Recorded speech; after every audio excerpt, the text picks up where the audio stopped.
Bonjour et bienvenue au Media Lab du lycée Jean Moulin. Donc, nous sommes en compagnie du représentant de la DEE, Monsieur Crispy. Bonjour. Bonjour. Donc, que signifie la DEE? Alors, la DE signifie Association pour le développement de l'éducation environnement.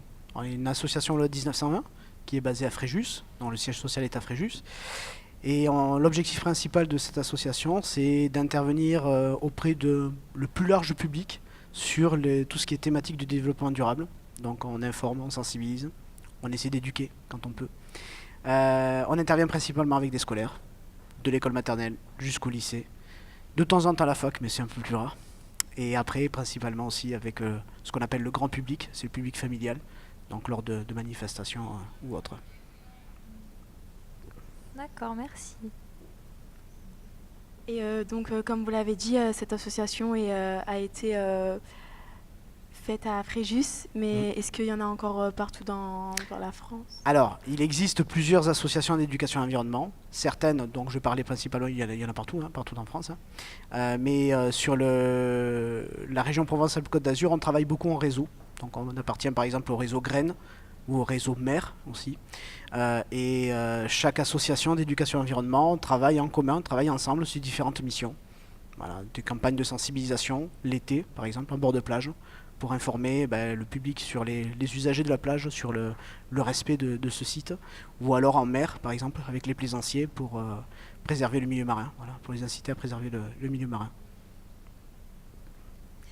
Et y a-t-il des étudiants, des lycéens qui font partie de l'association? Alors, dans notre association, non. Dans notre association, non. Malheureusement, on n'a pas beaucoup de bénévoles. On a très peu de bénévoles, nous sommes tous salariés. Maintenant, on est ouvert aux bénévolat. Non, c'est malheureux, c'est un peu dommage, mais c'est vrai que dans notre association, non, on n'a pas trop de bénévoles. Certaines associations en ont, parce que c'est historique chez elles, mais voilà, chez nous à la DE, non, c'est pas le cas, c'est pas du tout le cas.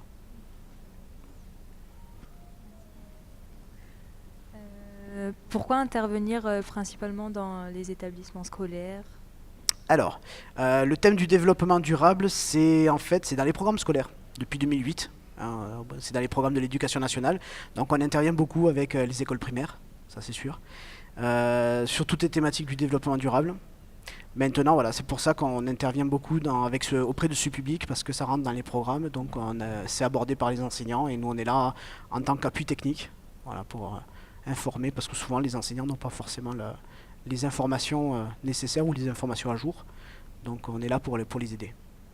Et justement, est-ce que vous mettez des projets avec justement des personnes qui sont au collège ou au lycée? Vous faites des projets? Alors on fait des projets. Là par exemple j'emmène un avec 2 classes de seconde justement sur le lycée Jean Moulin. Ce sont des projets qui sont financés par le Conseil régional Provence-Alpes-Côte d'Azur, où on va accompagner des classes avec leurs enseignants sur la découverte du milieu marin. Donc de quelle manière on gère le milieu marin, etc. Voilà, donc c'est pas à l'initiative des élèves. Ça peut arriver, ça pourrait arriver, mais généralement, voilà, on est subventionné pour un projet, c'est nous qui avons un projet, on le dépose auprès du conseil régional. Si ça rentre dans ses compétences, et s'ils ont les sous, bien entendu, ils nous financent pour ça. Vous faites souvent des rassemblements ou... Alors, des rassemblements, je vais parler toujours au nom de la DE. Non, on ne fait pas forcément de rassemblements. Par contre, on participe à des journées. Ça arrive, hein. On a des journées éco-citoyennes, ce qu'on appelle les journées éco-citoyennes, où on nous contacte pour faire des animations, soit sur le tri des déchets, soit sur d'autres thématiques. On peut intervenir également à la demande d'office du tourisme lors de manifestations. Là, par exemple, en avril, il va y avoir la fête des plantes à Fréjus. Pendant 3 jours, on va tenir des stands sur le développement durable. Voilà. Après, tout dépend de ce que nous demandent. Mais à notre initiative, non, on n'en a pas. Pour vous contacter, on a un site internet, une adresse? Alors, il y a un numéro de téléphone, je ne vais pas tout donner, mais il y a un numéro de téléphone qui est le 04 94 53 90 15. Et on a un site internet pour en savoir plus. C'est www.adee, en minuscule, la touche 6, PACA, comme la région.fr. D'accord, merci. Merci à vous. Merci à vous.